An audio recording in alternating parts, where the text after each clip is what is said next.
Hello and welcome back. I'm Jester Borris with I Want to Be a GM, and this is Dungeons and Dragons Through the Ages Part 5, The Thief. In this chapter, we're going to be exploring Advanced Dungeons and Dragons 2nd Edition and all the expansions that we got in this excellent edition. So be sure to like, comment, share, and subscribe. You're also welcome to do the hokey pokey wherever you happen to find this video.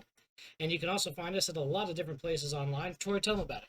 So we're here on Twitch TV. You're watching us today. You can comment with us in the chat. Send us your questions and comments. We'll look stuff up in the books, let you know what the answers are to your questions that you may have. Also on Facebook, you can find us at I Want to Be a GM. We got all kinds of stuff there to help you out with your game. And Discord, we have a growing community of DMs who are building some of the great material out there that I don't even know how to describe it anymore. It's brand new. Every day I look at it, it's something new and different. And the homebrews are getting amazing. The homebrews are getting. We got a guy making monsters for his homebrews from scratch that are just amazing. So we got Twitch, we got Discord, we got Facebook, and we got YouTube. All our videos, after we professionally edit them and make them look newsworthy, we put them on our YouTube channel for your leisurely enjoyment at your pace. So find us wherever you can, like us, subscribe, and stay tuned for more. Just to be sure, again, I'm Jester Borris, and with me today... I'm Troy the Planescape guy.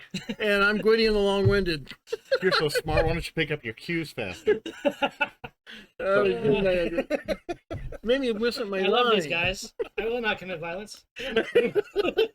Yeah, you will, just off camera. Failed that saving throw, buddy. 100%. So, one of the things that was great about 2nd Edition was... 2nd Edition! We got a ton of supplementary... A ton! And, just ways to expand play. So we're going to break into some of these books here. But ultimately, as we get into... Wait a minute, what's this? Planescape! Okay, thank you. Yeah, Troy the Planescape guy. Yeah, I know. So the Thief in the 2nd Edition, going back to the basics. Let's start with the basics before we get into a lot of this expanded material. Deal with the D6 for hit points. He is. This is where the rogue was hoping. officially introduced. The thief and so the nomenclature was changed to rogue in this edition. And the thief and bard, no bards, was a subclass. Yeah. Their HD was still 6, and every level after 10th, they added just 2 pips to their hit points after 10th level. Some circles describe the new thief under the rogue as a robber, a thug, or an expert treasure hunter. That's how they kind of categorize the thief.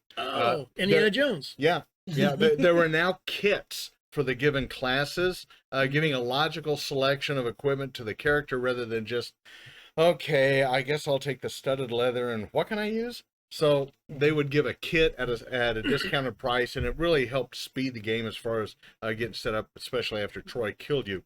It's like, you got another character? I can make another one. Ninja subclass showed up as an optional rogue choice by way of Oriental Adventures. I got that. Half-orcs, drow, and the assassin were all taken out of the 2nd edition due to media pressure for now, although backstabbing was still in place, so that was still okay. You just couldn't be a half-orc or a drow and do it. New weapon and non-weapon proficiencies made a real difference in your builds. In every class, you could actually overpower in this 2nd edition the supplement years as we know it. Although pottery, being a dexterity based skill, probably wasn't the first choice in a thief or rogue skill, but do I want to have underwater basket weaving or going pottery? through a dungeon? I'm packing to go into a dungeon. I don't think I'll bring my potter's wheel this time because it wasn't so handy the last time. But I will bring my jars of oil to use as grenades. That's nice. Okay, so maybe pottery is a good idea. I like that. But it only took a few levels to master a couple of skills, and thieves were no longer cowering in the middle, trying to be protected by everyone else. This is where they started to shine. They could actually work their feats and so on like this and skills to put them at the front of the line. Yeah, you stopped calling them forward when you encountered an issue, and they took point more often, particularly in the dungeon dives.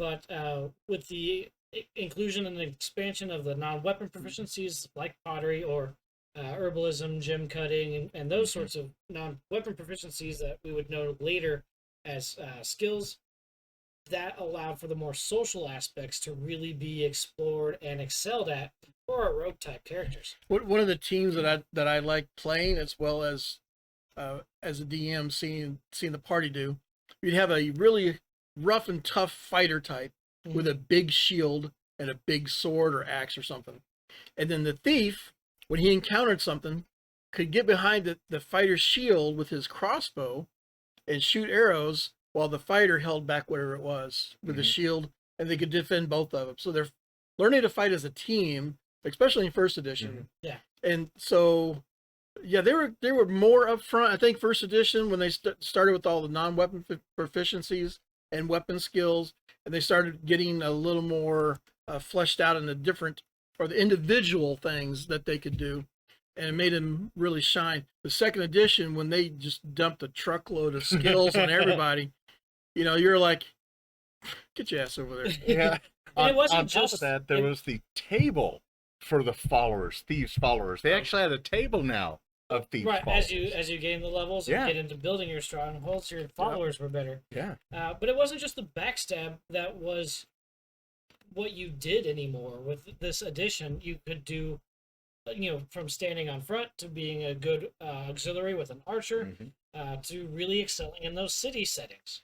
There was a lot more that the rogue could do and be in the forefront of the party for. And whenever you got into, we need to question this guy to see what he knows. We got him tied up in the room. Who are you going to have questioning? Well, probably the thief, because he's going to be able to speak his language, or go back to thieves' camp and throw some kind of gang sign and say, "Oh, you're one of my people." Okay, I wasn't aware. ¿Qué onda, vato? Yeah. So the special handshake demands that you tell me what I want to know.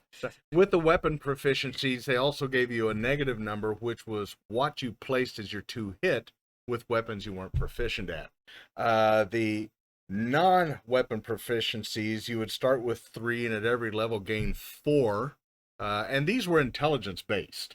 Yes. On the non-weapon proficiencies. And the weapon proficiencies started, you got 2 initially, and then you'd get 2 more every 4 levels. Now, if you're not familiar with second edition, it sounds a little odd, but you would get this number of proficiency slots because of the way that they scaled. So you'd go proficient, double specialized, or no, so you go proficient, specialized, double specialized. Right. And so we could take several of these proficiency points to really excel at a skill, but you had the option to do so. It was really nice. But again, in basically 4 or 8 levels, you could master a skill and set yourself up for the next mastery. So you became very powerful very quickly, and thieves always advanced faster than the others. Now, as an example, so let me cut you off. No, please. But I got to toot my own horn. I have an Archer Ranger at 10th level, without magic counting into this. He could shoot 6 arrows around due to specializations. 6 arrows around. That's nothing to sneeze at. No. You got a bunch of bad guys running down the hall. Shoot, shoot, shoot, shoot, shoot, shoot, shoot. And where they at? They're gone. That's an arrow a second. Yeah. Because we're still in the 6-second round. Yeah. Yep. Yeah. He was bad. We actually know people that can do that. As a matter of fact, yes, we do. We know some people that can do it with a crossbow sitting on the ground. So that one was scary. Yeah, he is. Your non-weapon proficiencies also have a secondary skills you can select. Some proficiency groups require more than 1 slot to obtain them for your character, like healing and blind fighting. Each class has their own proficiencies to choose from, and that's located on page 55. Blind fighting was one almost everybody took. Yeah. Fighters, clerics, magic users. It didn't matter. Because if there was a situation, I'm sorry, can your humans see in the dark? No? Well, you have blind fighting. So now that -5 to hit is only a -2. Yeah. So depending on how many levels you took in it. And even as a fighter, as a thief, the thief all the time, sneaking around corners, hiding in what? Darkness. Shadows and darkness. So I can't see either. I'm in the shadows. I have to feel my way around. So if I have blind fighting, I have an opportunity or a skill that's going to help me with whatever it is I'm trying to do while I'm hiding in the dark. Somebody casts darkness, somebody casts fog, you know, yeah. and so on, or concealment, something like that, you know, and you can get past that. That was with one some of these everybody skills. took. Yeah. I mean, yeah. Punching, wrestling, and non-lethal combat were now in play. And with this, we took it kind of a step further in our game, and we split hit points, which we still do today, to lethal and non-lethal. They're the same. If you got 60 hit points, you got 60 lethal, 60 non-lethal. This lets your characters last a little longer. You get into a bar brawl, those should all be, unless somebody breaks a bottle or, you know, grabs a dagger, should be non-lethal damage. When your non-lethal gets down to 0, you're unconscious. Everything after that is lethal. But it gives you an opportunity to better role play. It gives you an opportunity to work with the characters a little more and let them live longer. When they fall, if they fall 20 feet, you can make the first 10 feet savable. If they don't save, you could make it non-lethal damage, so the bumps and the bruises stuff that come up, and the second 10 feet, well, that's lethal because you did break a bone or you landed, you know, butt first or whatever it was. It's going to make you walk funny for a week. So using this in non-lethal combat, that brought up non-lethal hit points, at least in our game.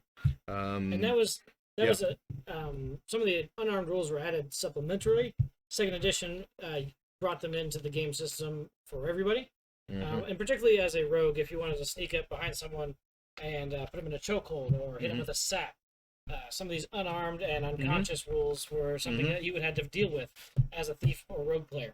We found that bar brawls and things like that would break out, skirmishes and such, or this guild was having a little gang war with this guild right in public. It was a great opportunity for pickpocketing. You know, and looting in all manners, you know, and usually it was a random roll of what you would pick up. There's some looting sites out there that gives you actual stuff, but we actually made things that people would carry, or in the monster manual it would say, well, they would have these things on them, and we would roll against what they had on them, and gnarly. Check this out. So, you know, on what we would take and try not to get caught and pulled into the mix. So that was kind of nice. Specialist abilities, throwing a dagger or a dart became more devastating. I mean, we talked about the Dart Knight. Yeah, the fighter specializing in dart weapons. Yeah. Tools of the Trade made improvements on their abilities and gave the thief something to save for. You know, so there was actually something to spend the money on. New magic items, yes. More and magic. Weapons, that's right. Would go for our ill-gotten booty, or ill-booten gotti. Booty. That's right. Yeah. The fun of a rogue thief was working the alignments to allow you to disarm a chest, unlock it, steal stuff, lock it back up, and yell out, "Oh, clear!" So yeah, we were still working with that chaotic neutral, chaotic good. They still weren't true neutral. Also worked, but that was kind of tough to play. True neutral was actually tough to play. As a thief, Yeah. You gotta remember that a lot of the thieves tend to be on the chaotic side, Yeah. Or the neutral good side. Mostly because they tend to have their own motivations and seek to fulfill them. Yeah, we're chaotic as part of your alignment describes your belief that my personal right trumps the society's ability to pose a law on how I should behave in public. Yeah, So my personal freedom is greater to me than society's safety. Yeah. So what's that? There's one of your faves. One of my favorites. Yeah. Oh. So that bad boy. this boy. So second edition dumped a truckload of stuff on us, and I have a good portion of it. But one of the books that came out, this supplemental book, is 130 pages. Everything your thief could ever possibly need. Weapons, tools, specialty tools. We talked about the thief acrobat that does the parkour stuff up and down the side of a building. Special tools in here to allow him to do that better and easier. Then there's disguises and magic items that are unique to them and things. Well, some of the things they get into as far as rogue archetypes is the street vendor fortune teller. Yeah. Yeah. You know, the 3-card Monty type sleight of hand thief. Lots of different ways to build that character, both for PCs and very useful for NPCs. Absolutely. They give their birth, social background, their life story is in there, motivations on why they became a thief, selecting an archetype or kit, sets you down a path of proficiency. The selections help you be the best that you can be, and that's kind of what the kits were designed for. How can we take this particular selection or this particular class in this direction and make it the best that it can be? You're going to need this. Adventure, bandit, beggar, bounty hunter, buccaneer, burglar, cut purse, fence. The list goes on. I mean, it was in alphabetical order, and I didn't count how many. You can and give us like a comment. 2.5 pages of list. Dual class and multi-class recommendations were given as well, and they would give kind of the pros and cons of each one of these, and with stat recommendations Yeah. for that particular combination or racial bonuses, like, you know, if you're going to be the elf, do the fighter thief this way, or, you know, lots of good information, and really expanded on what a thief could do, what a thief could be, and gave the player a ton of ammo for making a very unique and fun to play character.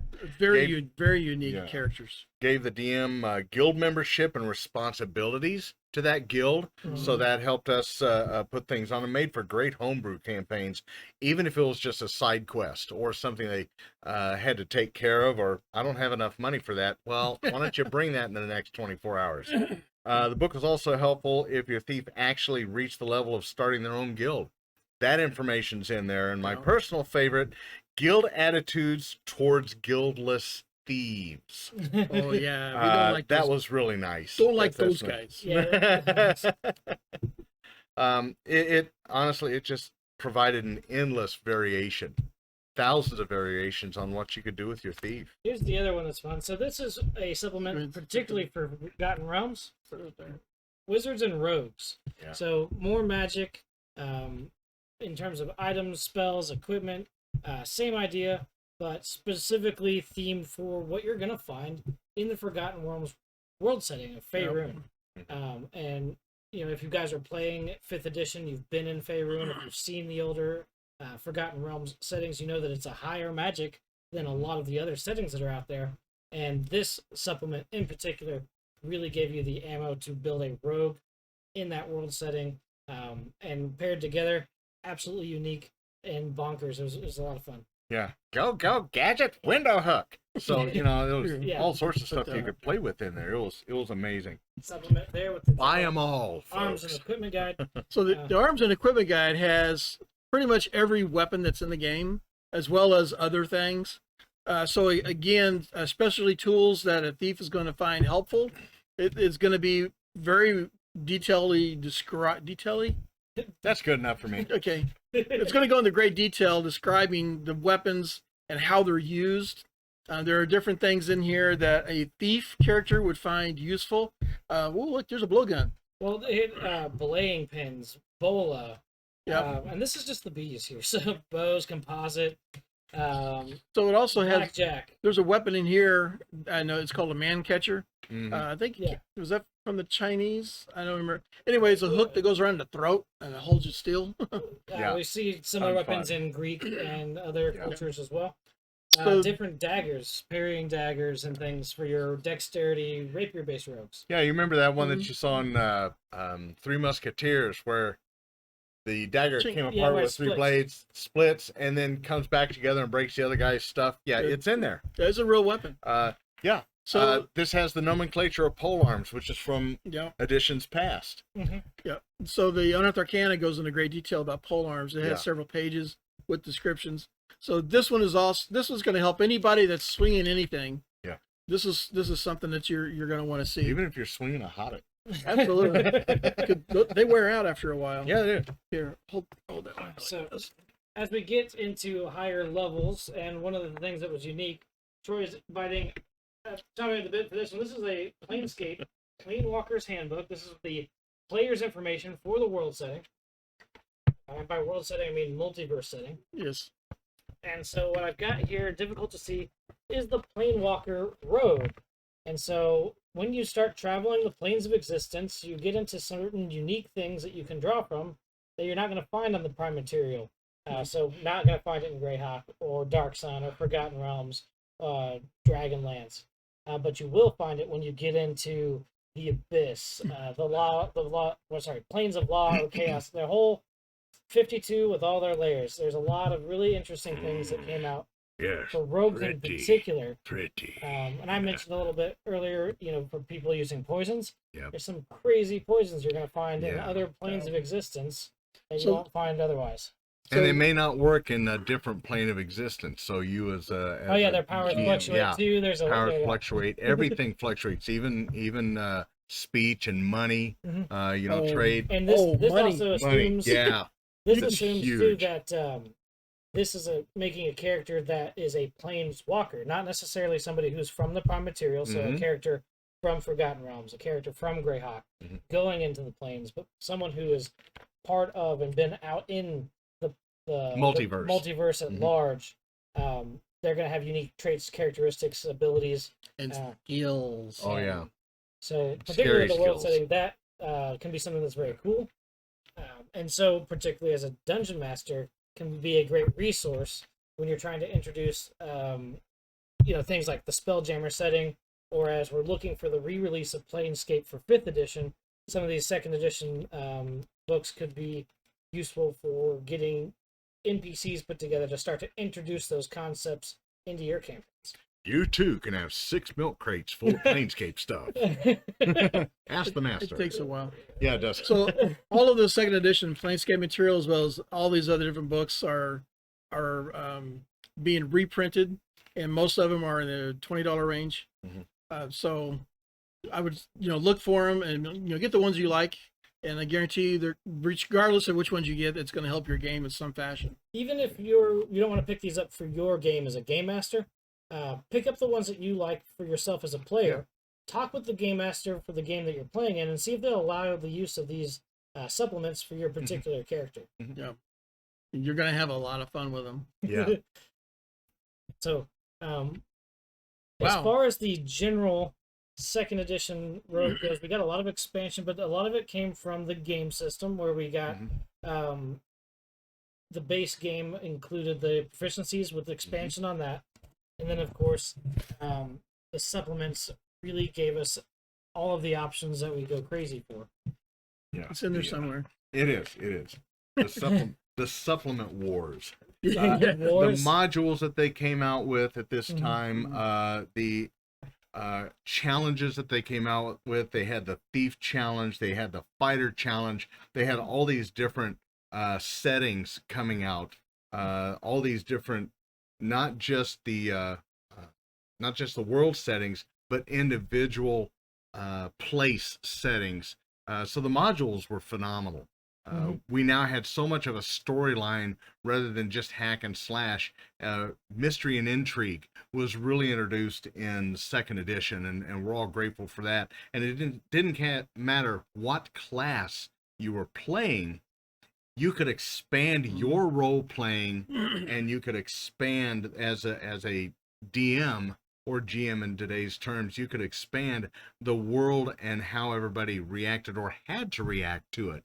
And it went across every surface, whether it was above ground, below ground, whether it was water adventures, whether it was force, so on like that. They expanded every aspect.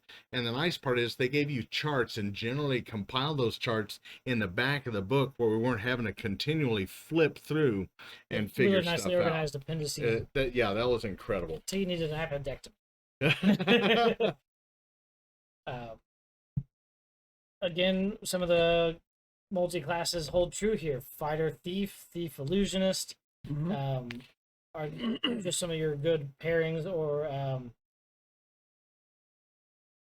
there was another one that was I don't think any of the numbers changed for levels or experience points. Actually, they stopped. This is where they started stopping at level 20. That's what I wanted to check here, so I apologize for the wait.